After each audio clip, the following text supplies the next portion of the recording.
Alright, so I'm here chilling. I was just thinking, uh, back here in December, I had some issues with my aunt.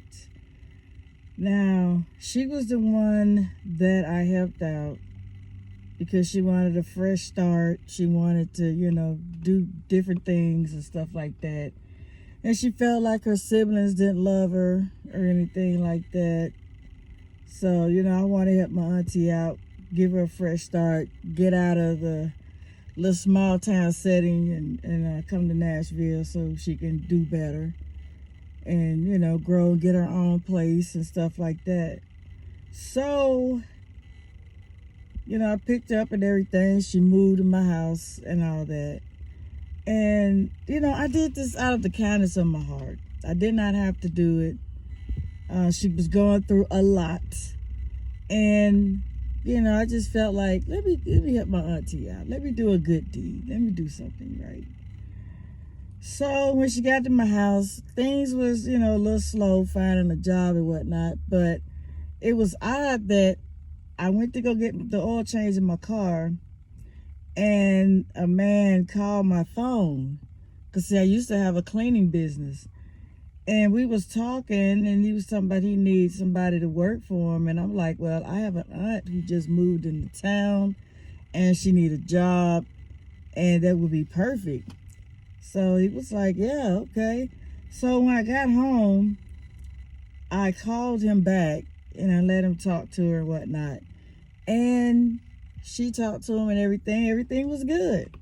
Let her use one of my vehicles so she could go meet the guy so they could go to work.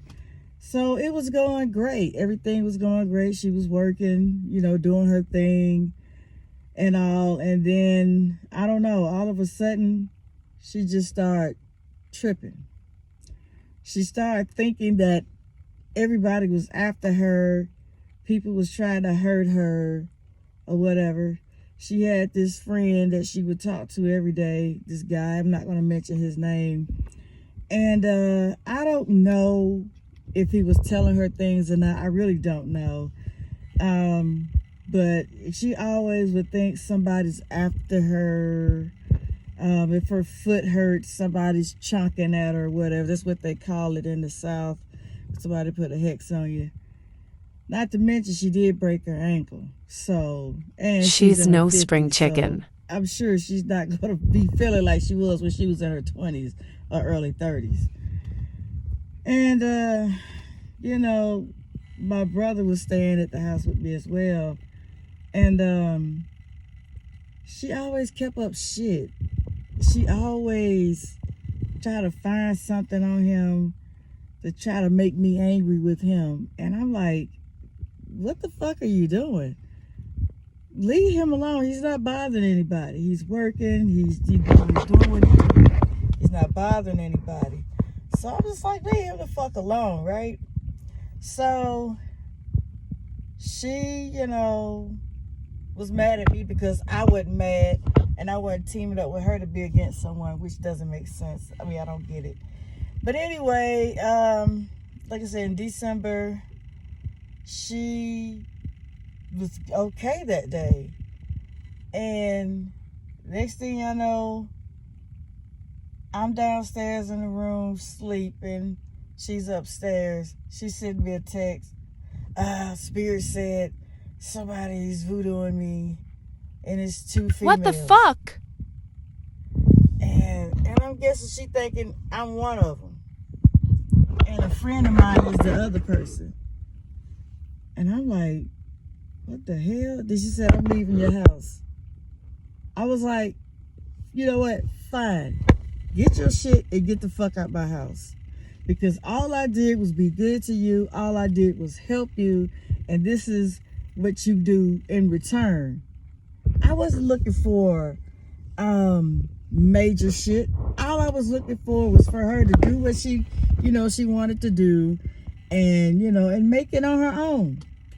And I was like, nah, you got to get the fuck up out of here. I'm not finna put up with this bullshit. You got to go. Because for one, she did have a gun. And some nights she would just open my door and look in. And I'm like, The fuck is she doing that shit for? So I did not want to be on Black Girl Unlost as the person who got shot by her aunt because her aunt thought that her niece was doing something. And I was like, nah, you got to go.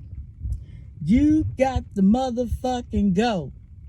So she ended up leaving. My nephew dad ended up taking her back to the small town. And then, you know, I cut out all contacts. You try to say Merry Christmas and all that. I didn't even answer. No, leave me alone. Because when you accuse me of doing something like that, that is serious.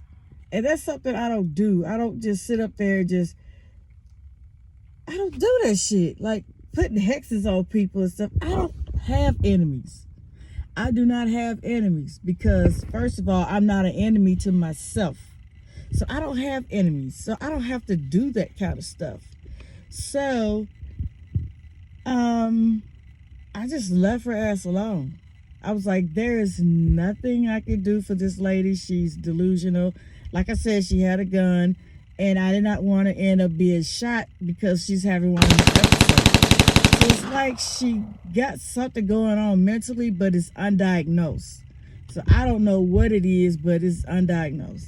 So, she texted me one day. She, want me to send her mail and stuff. Okay, yeah, I'll do that. I will send you your mail when it come to my mailbox. And I sent it to her. I did it twice. So then on the flip side, what she ended up doing was she texted me the other day and said that, hey, how you doing? I'm like, I'm all right. How's Smoke doing? That's my cat. So she all right too. So she knew about Sassy passing away. That's my little chihuahua. And so she was like, I'm in a shelter. And I was like, what the fuck? And I said, you're not living at Charles' house? And she was like, no. I was like, oh, okay.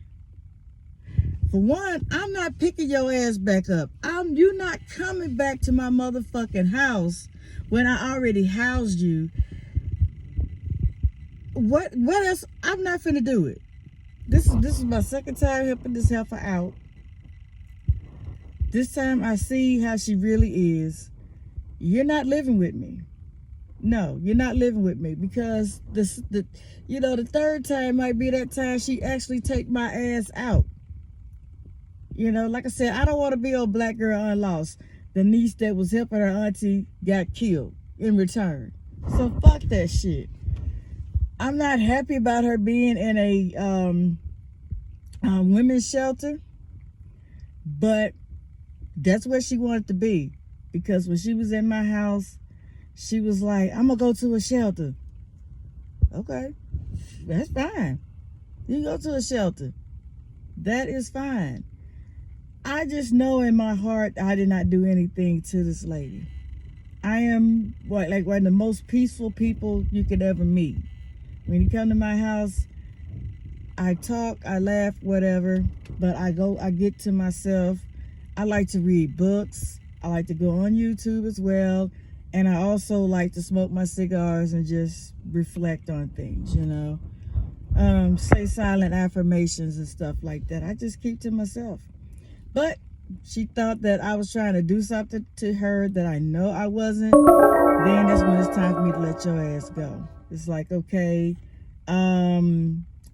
this is the end of this shit right here. This is it. This is the end of this shit. So I don't feel bad. I don't pity her. There's no empathy, no sympathy, no anything, because this is what you wanted. I know for a fact that I was there for my aunts, that I was trying to help her and to better herself, and this is what she get. This is what she what she do. And one thing I really didn't like and I didn't care for is how she would tell everybody what I was doing for her. And I was like, stop telling people shit like that, because people get jealous. People will say stupid shit out of jealousy to stop good things from happening. And that's probably what it was. Somebody probably said something to her. She, they threw the bait out there. She got hooked on it, and that was it. Now she's out there homeless. And I was like, she got a daughter. Why are you not living with your daughter? Her ex-husband, he got all that house. She could have stayed with him. And then I was like, the friend that she talked to, why you not with him? Why he hadn't came and picked you up? So you just got to be careful how you treat people when people are actually genuine and they're actually doing a good thing. So I thought I was doing a good thing. You do people wrong like that, wrong follows. And like I said, I'm not happy about this shit at all. But in my spirit, I can't help you no more. I've done all that I'm going to do, and that's all I'm going to do. So that's that. So hopefully, her people, whatever, do something for. Oh yeah, even my mama is in town. And I don't even know if my mama knows she's back in town or not, but that's weird. That is weird. And then again, I don't think she's really in a shelter. I think she want to come back. The answer is hell no. Fuck that. Peace.